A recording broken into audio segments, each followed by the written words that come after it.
This is Farm Journal's Margy Fischer. Joining me is Paul Peterson to talk about the 2011 lineup of Apache Sprayers. Paul, tell me what makes these sprayers new. You know, it's an exciting year for us. We've developed a completely new product, new cab, hood design, all the way through the drivetrain. In our world, we ran the Apache sprayer for years. It's been gear drive. Gear drive is our soul. It's how we drive the sprayer. Over the years, the climate has changed as far as customers. They're requiring or requesting a lot more fluff in the equipment, a lot more features, toys, bells, whistles. And this year we've hit a home run with the new 2011 Apache. We can start at the front of the sprayer. We have a new sleek hood design. It carries through. It gives the guy excellent visibility to the front tires, on top of keeping things narrow, but yet wide enough to accommodate all the things that we have to look for in Tier 4 compliance coming up here in the future. Along with that, to tie in with the new look of the hood, we also changed cabs this year as well. Several things happened there. Again, it goes back to the requirements of the requests from our customers themselves. More glass, better visibility, leg room. Legroom was a big one for us this year. The operators, they're big, tall guys out there. They want to be comfortable because they're in these things for 12, 14 hours a day. So we've got more legroom. Control features, where they're located. You know, all these things have been implanted from the customers in the field themselves. They get the information as territory managers. We take the information back to our engineers at the plant. We incorporate that back in.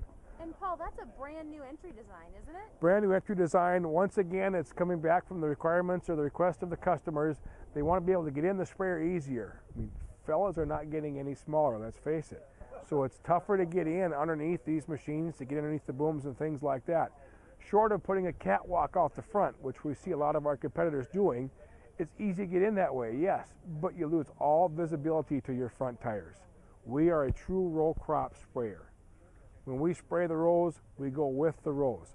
In order to do that, we need to see our front tires.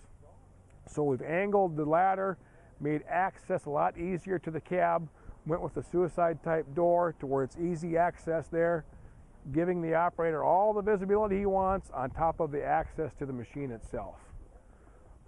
Something else that's been redesigned this year has been our fill station.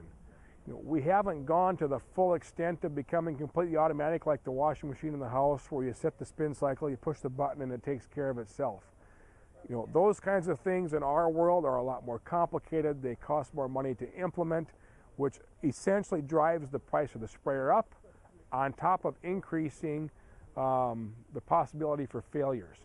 But we have increased the ease of use with the fill station, whether it's the hand rinse valve, easy fill, or a manual valve to go from drawing water out of the product tank itself to bringing it down to drawing out of the rinse tank for rinsing the spray out at the end of the day or changing fields, things like that. And Paul, tell me a little bit about the new features of the drivetrain. Okay, as far as the drivetrain itself, we went to a new ZF transmission this year for us.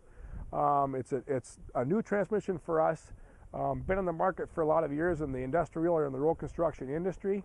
It brings to the table a lot tighter torque converter, a torque converter lockup, which at the end of the day provides more power to the ground. You know, the mechanical drive has always been a very simple, efficient system. We've used it for years. We've taken it one step further with this new ZF transmission. So when we have our power coming out of the engine, in this case here on the new 1020 sprayer, when we've got 173 horsepower coming to the ground, we're using a lot of that horsepower in comparison to an oil drive sprayer where you might have 250 horse, but you're only getting about 70% to the ground. So our horsepower to the ground is a lot better, which at the end of the day gains us better fuel economy, saving the customer money.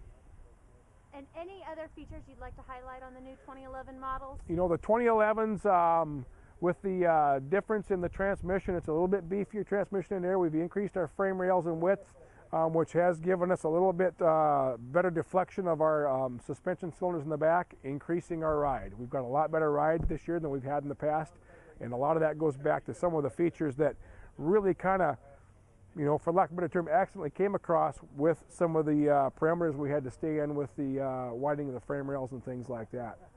We also went to a two-stage accumulator, again, giving us a better ride. I mean, overall, the machine's got a lot of small highlights that we can spend a lot of time on, but being we're in a short window here today, you know, the best thing I can say is get a hold of one of your Apache dealers, get in one of these guys and drive them, because they're a treat to drive, and you guys would really enjoy spraying with them, that's for sure. Thanks, Paul. Thank you.